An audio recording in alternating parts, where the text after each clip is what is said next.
great, okay. All right, good. Everybody kind of fill in if you can, right? If there are some seats that are comfortable and available, come in a little closer. I think most of the people that are probably participating today are remote. So this is our hybrid world we're in, Friday morning on campus. So I have a feeling that we have a lot of folks that are actually out there in Zoom land again. So I'm Suzette Malveaux, and I'm the director of the Byron White Center for the Study of American Constitutional Law here at the University of Colorado Law School. And I'm really thrilled that you are here with us today for the Rothgerber conference. We have a really special lineup of folks who've come from all over the country: lawyers, scholars, students, community leaders, activists, just, folks, right, who are here to grapple with one of the sort of most intractable constitutional problems that we have, which is the legacy of slavery over time. So this year's conference is called Looking Back to Move Forward, Exploring the Legacy of U.S. Slavery. And I'm thrilled that this is featured around our very own dean, our new dean. Her book, The Princeton Fugitive Slave, The Trials of James Collins Johnson. And so Dean Lolita Buckner Inniss, her scholarship is really going to be what kicks off this conversation. So I thought that would be particularly a great way to kind of segue and think about slavery and its legacy. So why would we even talk about slavery now, right? A lot of people might think, oh, well, that's old, that's old news. Why are we stuck in that? And, we know that so much of the inequities, so much of the disparities today relate directly to slavery. So we're going to get a chance to explore that.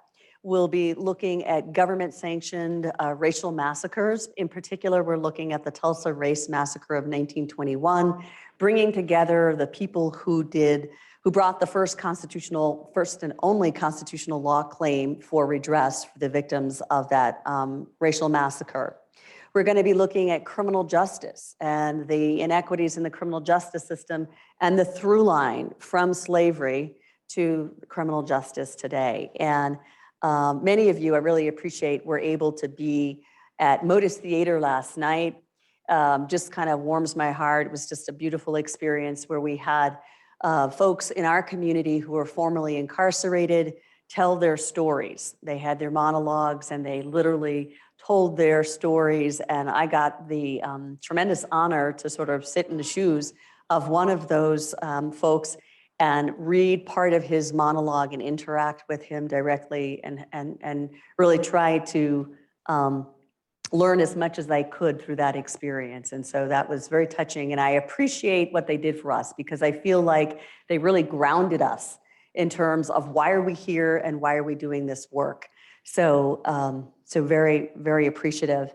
And also we're going to be looking at property rights, land ownership. I think the end of our day, we'll actually be thinking about what can we do and how does this affect us in our own backyard, right? When we think about Denver and Boulder and just being in Colorado, some of the disparities and why is it that we have those disparities today? That, again, that through line when it comes to the legacy of slavery.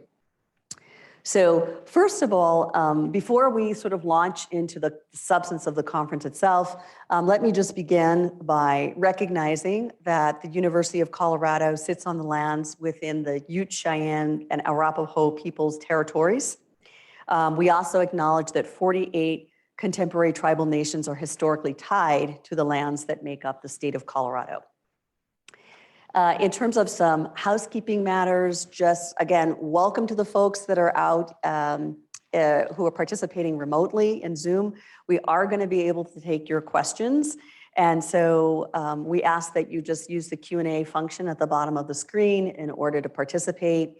And then for those of you who are here, we're going to go ahead and pass out a mic, do a sort of Oprah style, and you can ask your question that way. So we look forward to that conversation. So now at this time, I'm going to open up the conference with a book chat or a conversation between our dean, Lolita Buckner Inniss, and Professor Hilary Green. let me give you a little background, but if you'd like to come and have a seat while I share with the audience a little bit more about you, that would be great. They're going to discuss Dean Inniss's groundbreaking book. First of all, so I'm thrilled that Dean Inniss is here as our new dean. She hails from SMU Dedham School of Law, where she was Senior Associate Dean for Academic Affairs.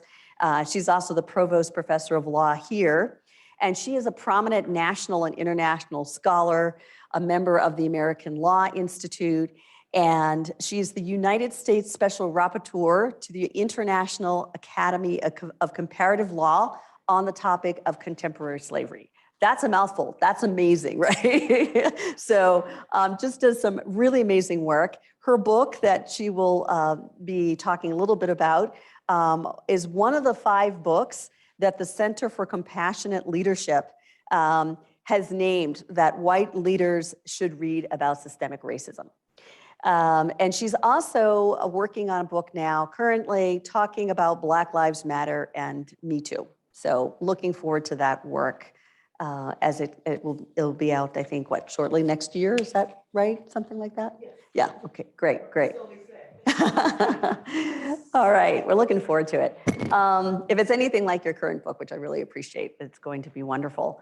And then we have with us Hilary Green. Professor Green, she's an associate professor of history at University of Alabama in the Department of Gender and Race Studies. And she is the author of Educational Reconstruction, African American Schools in the Urban South. She has also created Hallowed Grounds, and that is a project for exploring the history of slavery, the lives of enslaved people, and the legacy of slaves at University of Alabama. And she's also working on a second book, Unforgettable Sacrifice. And so we have some really heavy hitters with us today, and I so appreciate your perspective. So I'm going to give you the floor, and we look forward to being flies on the wall and hearing this conversation about your work. Wow, thank you so much. And for those who don't know, this is the book, The Princeton Fugitive Slave, The Trials of James Collins Johnson. And why I put this book up is because that's a photo of him. And it really is a biography of this man. And one of the things I love about this book, to open up our conversation, is now this book is at the forerunner of what is now a new field, critical university studies. Leslie Harris 2 weeks ago said we should have named it a decade that. Now it's here. And it's a study that centers the life of a Black person rather than the institutional whites, enslavers, administrators, trustees. But you can center a biography about a Black man who's tied to the institution, who had long legacies on that campus. So as a forerunner of this study of critical university studies and a pioneer with this book, can you talk briefly about how you came across this research? Because if it's like me, we stumbled into this work. We didn't start doing this work. So can you talk about a little bit about that process, and then we're going to talk about the man at the heart of the book. Thank you so much, Professor Green. And I think it's fair to say that I absolutely did stumble into this work. Without telling my whole long life story, I am a multi-generation Californian on my mother's side. My father's family, many of them are actually from here in Colorado, so we're very much Western people. When I got to attend Princeton University, I was a student there. I was there for much of the early 80s. It was the first time I had been to the East Coast. And I will tell you, I was and I am a stereotypical person from Los Angeles, which meant that I smiled and I laughed and I waved, and anybody who said hi to me was my new best friend. So early in my freshman year at Princeton, I was sitting outside trying to catch some final rays of sun because I was freezing there even in the fall. And an older white gentleman wearing a Princeton orange and black jacket comes up to me and he says, "Hello there, hi, what's your name?" And other people would have been. And I was like, "Oh yeah," I told him my name, I told him where I was from. We got to be friends after like 10 minutes and he says, "Hey, you want to hear a story about an old-time colored guy?" Now, lots of people would have just gotten up and left at that point. Not me. I said, "Yes, I'd love to hear a story." That's the first time I heard the basic outlines of the story of James Collins Johnson. It stayed with me. I love fairy tales. I love stories. And I don't know if you'll give me a chance to Yep, tell about I will. that a little bit. But that's the first time I heard it, and it just kind of stuck with me until fast forward years later when I had the chance to actually dig into that story. Yeah, and I think that's one of the thing is you got because of the myth of who James Collins Johnson was. And his story was told by other Princeton students, alum, and faculty, and it was this mythological figure who was such a fixture on campus for several generations of students. But it's the myth of Johnson that you learn about. Can you introduce who is James Collins Johnson? It's the myth versus what you found as the man. Yes, well, the myth, that first story I heard was that there was this old-time colored guy who ran away from slavery in Maryland, came to work at what was then, or what is now Princeton University. It was called the College of New Jersey. He got there in 1839. And of course, Princetonians being such great people, they gave him a job as a janitor at their then only building for a dormitory. He worked there happily for 4 years until regrettably someone caught him, someone identified him as being escaped. There was a trial. He ended up being freed after the trial because a noble, wealthy white woman paid to free him, and he spent the rest of his life, basically the next 60 odd years, working happily at Princeton. That's the myth. That's the myth. Well, you know, even as a happy-go-lucky freshman from Los Angeles, I thought, oh, I'm thinking there's something left out in this story. That's the myth. It actually was a life of great hardship. He was sort of the typical person who had a happy-go-lucky veneer, who wore that, you know, mask in order to survive there. And the story about being freed, this was probably, I wouldn't call it a trial of the century at its time, but it was a national trial at its time. I mean, and speaking of constitutionalism, it ended up subverting and challenging what were then US constitutional norms. This was major in its time. None of that gets picked up in the myth, of course. Yeah, and that's one of the things about the myth, because you start with that, but you have to fill in the silences and really interrogate who is James Collins Johnson. And the few times we get his own words, he's not this happy-go-lucky person. He's someone who's code switching and in survivalist mode, but still able to carve out a life. Can you talk about some of the things that you were able to recover of him and to challenge the myths, holes, and congratulatory narratives by inserting him back into that narrative? Yes, yes. I mean, and speaking of recovery, and as you point out, Professor Green, the absolute greatest challenge of this work was that I was working with a man who, though I think he may have had some limited literacy, he never wrote any sort of account of his own life. All I had was what he told other people, but the wonderful, wonderful thing that I had going for me was that Princeton University, like a lot of our founding institutions, they, until even now, they just sort of studiously hold on to every single piece of paper, including, for example, letters that the young men, the boys really, were required to write home to their families, and the letters that families wrote to them, very often going back to the 1800s, even the 1700s, when a Princeton graduate would die, the family would donate entire collections of letters. The boys had to write every week, and so there were letters to mothers, fathers, siblings. I was able to glean through those records, for example, and hear references to him. And so one very noble boy would say, oh, dear father, you know, that Jim, and by the way, it was called Jim Stink. Yeah. When I started this work in the archives at Princeton, and I said, I'm looking up James Collins or James Collins Johnson, don't have it. I'm looking for Jim Stink, he was under S. That's changed now, happily, but a lot of what I knew about him was cataloged there. So a lot of this was meticulous archival research. I read the student records of probably a couple of hundred students from the opening of Princeton, which would have been the mid to late 1700s, all the way up to the late 1890s, because Princeton was and still is a hereditary institution. For much of its history, fathers and sons and fathers and sons attended. So I had both archival files going across generations, and I had stories of families. So the man who first told me, his grandfather told him that story. This is how this has been transmitted, but there were no, well, at least as far as I knew, no parallel Black oral histories except to the limited extent that I was able to find some. Yeah, and that's one of the things that, and I've taught this book now 3 times, so students really approach it and they really love your candor about the problems with the archives, including how things were cataloged.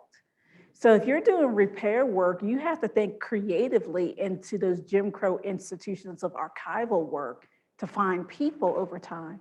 But also you acknowledge the gaps and using what Sadia Hartman looks like in how to fill in those holes, and Marisa Fuentes and different ways of reading across archives and there. But one of the things they really appreciate is your use of the photography, because James Collins Johnson was photographed. Yes. So those photographs also too revealed what he didn't write and put down in writing, because photographs with the young African-American gentleman who's with them would be different than when it's a student. Can you talk about how you use even those photographs to tell more about Jim and Jim Stink? Oh, it's such a heart. Yeah, it was excruciating to learn that, like, oh my gosh, you really have this under S for stink. Yeah, but the photographs, that was one of the tremendous benefits that I had in this work. And perhaps a lot of people doing similar work don't have that. That again is thanks to Princeton's very strong tradition of having the young men, because they were all men then, from the moment they came in as freshmen, they were given a blank scrapbook and they were told, this is how you memorialize your time at Princeton. So like now you get yearbooks, then you made your own. You got a blank book and you were told, when you go to a play, save the ticket. When you have a love note from your sweetheart back home, you can put it in here. And we will pay to have photographers come from New York City and take pictures of all of you during your years and of all of the employees and of all of your professors. And so periodically you'd go in and you'd say, I want 2 of those, 2 of those, 2 of those. Every single boy to a person in terms of the books that are preserved at the Princeton archives, almost all of them had some image of James Collins Johnson. And the last thing I'll say on that briefly, I fought with my press to get that image on the cover. Their initial thought was to have a piece of Princeton grand architecture, because when you think of Princeton University, people think of the grand buildings, and they wanted this book to scream Princeton, you know, prestige. And I said, but it's about him. But then, okay, we'll get a picture. So the picture they wanted to use is a smiling James Collins Johnson holding a basket of fruit he's getting ready to go sell. That was one of his jobs. I said, no, I want a picture of him with full dignity in his dress clothes, not smiling. I mean, I finally won that battle. That's the cover photo. That's the picture I think he would have chosen if he had full liberty. Yeah, and I'm glad you talked about your press, because we both published with Fordham University Press. And I had a different struggle with my book cover, because I was like, I just want Black children on the cover, education. And again, with design, we had fights over the title.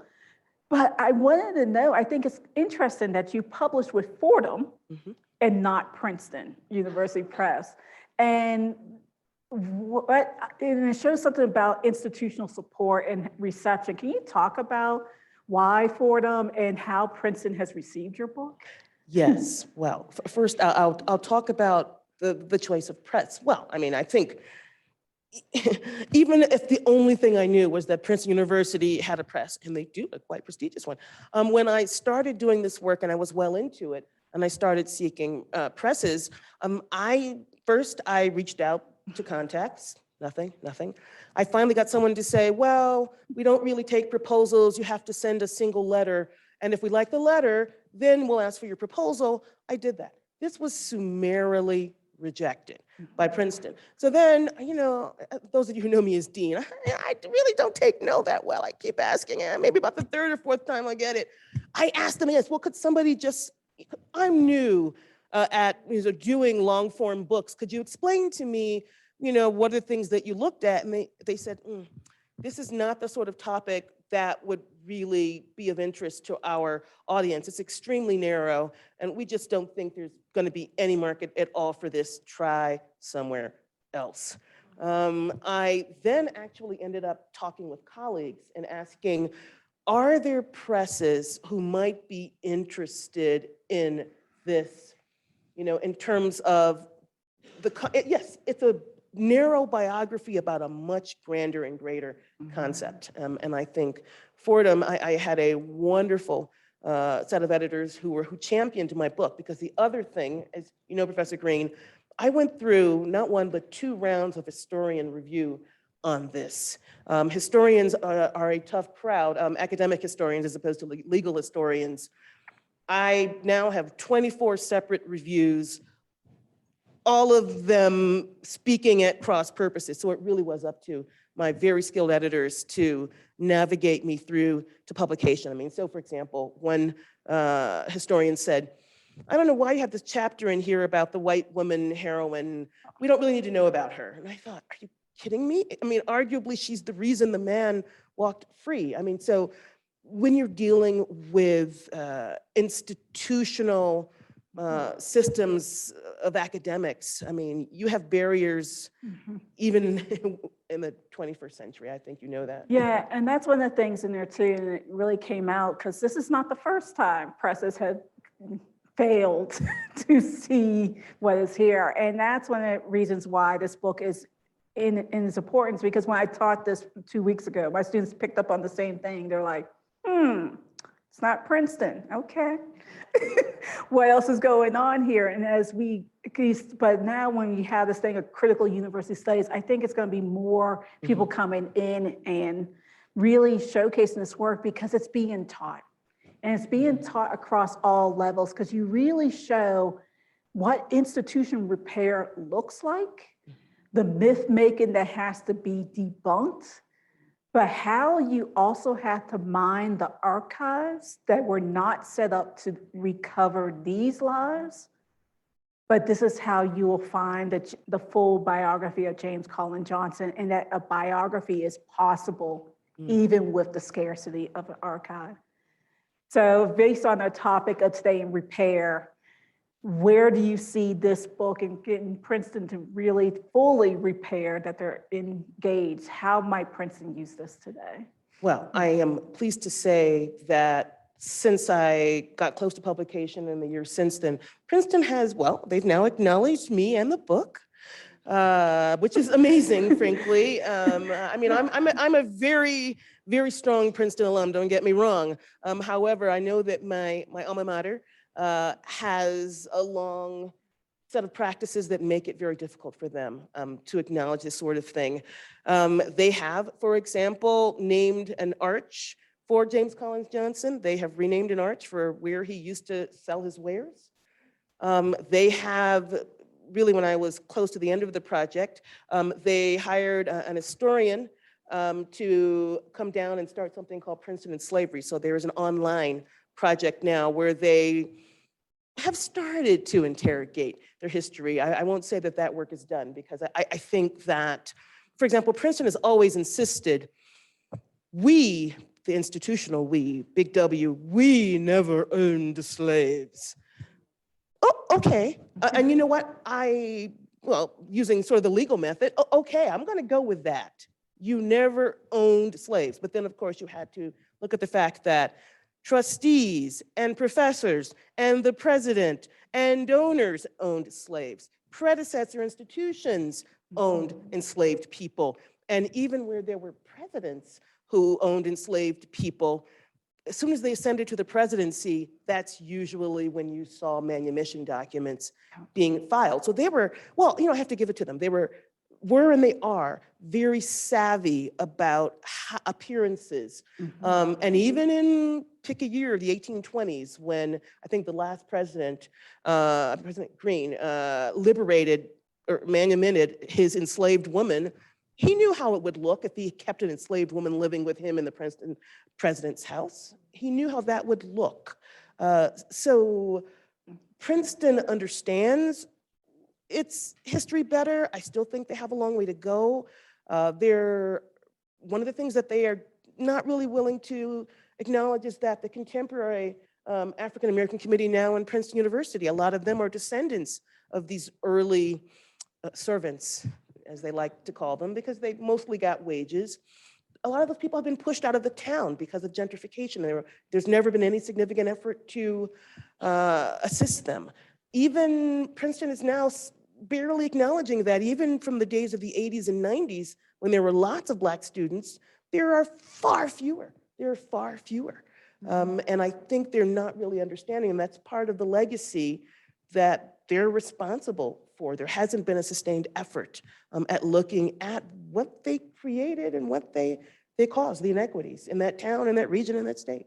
And I think that's something that comes clear is it's more than a report, it's more than a website. It's ongoing when you look at those legacies around town and gown, but more importantly, housing and the like, wages. So for James Collin Johnson, by showing him from an escaped, self-liberated man to a Princeton employee to almost recapture and sent back to employee, but also an entrepreneur in the Black Princeton community, you also give them a way for the community of Princeton to also renegotiate back in. So you really capture in this very short, it's short, for historians this is short, but elegantly written, beautifully researched, a lot of questions for campuses moving forward. And I think that's where the beauty of this book is. And you introduce the world to James Collin Johnson. And I want to read the quote that's on the cover because it says everything about him. I never got no free papers. Princeton College bought me. Princeton College owns me. And Princeton College has got to give me my living. And I think we need to talk about those descendants and those who are descendants of the employees. You gave them a person to look at. Right. Thank you. I don't know if we want to go to questions or do you? Do we have time for questions? Are we done? No.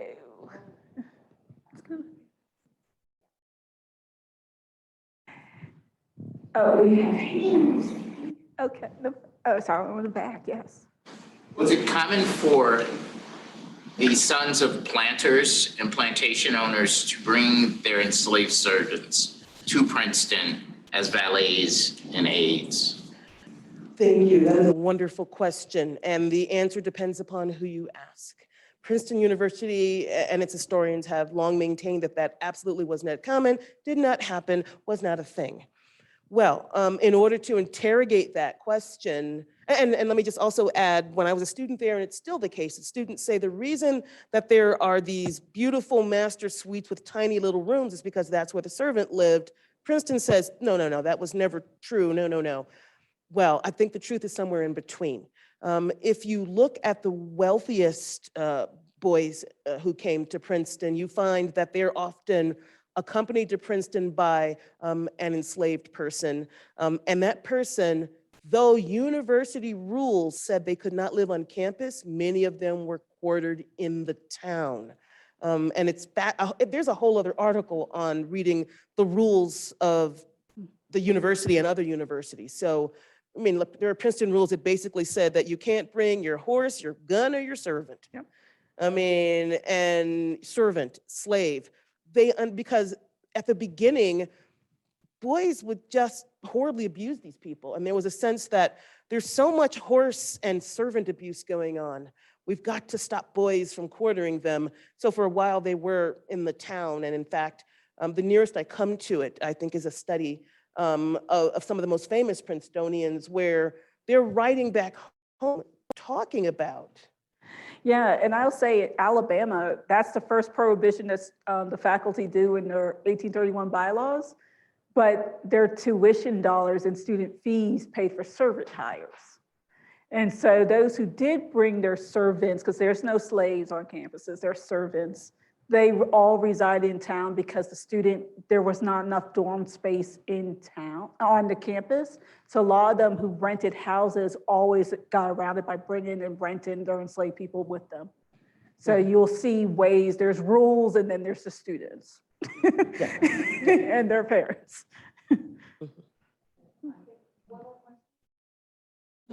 I did, but he kind of asked. Oh, okay. Is that Well, let me just ask this. I worked on the Georgetown case. Did you note or have in your research any similarities across, not just Georgetown, but across the studies that are being done on universities? And what were your primary similarities?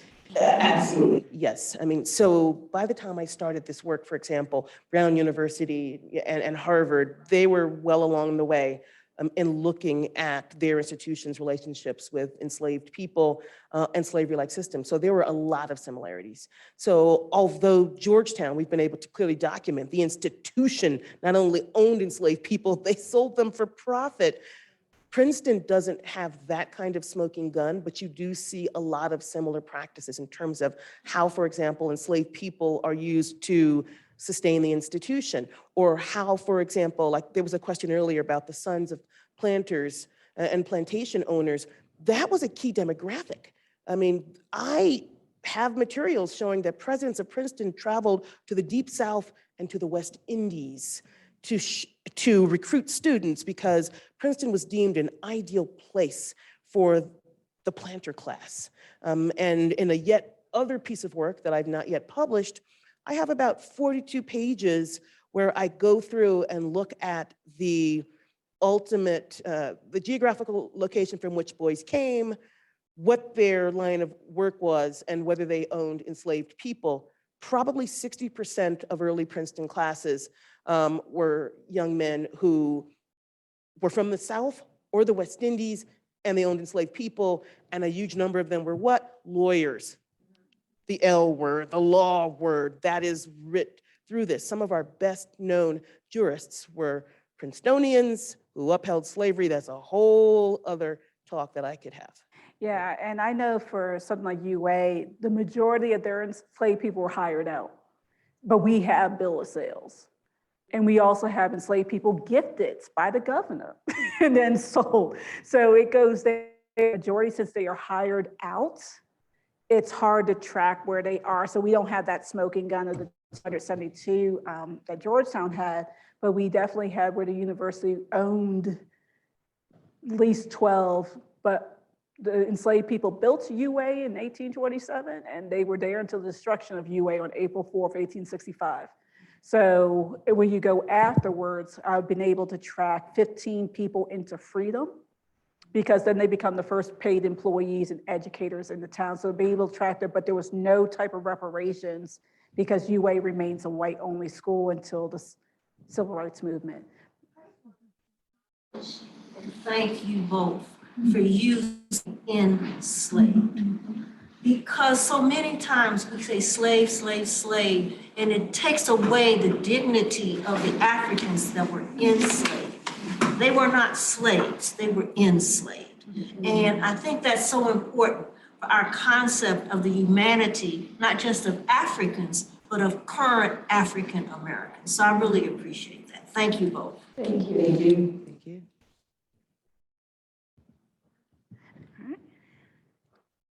All right, I just want to take this moment to thank Dean Inniss, thank Professor Green. Thank you, it's a pleasure. We gotta talk more. That conversation, a beautiful kickoff to our day today. So I so appreciate that.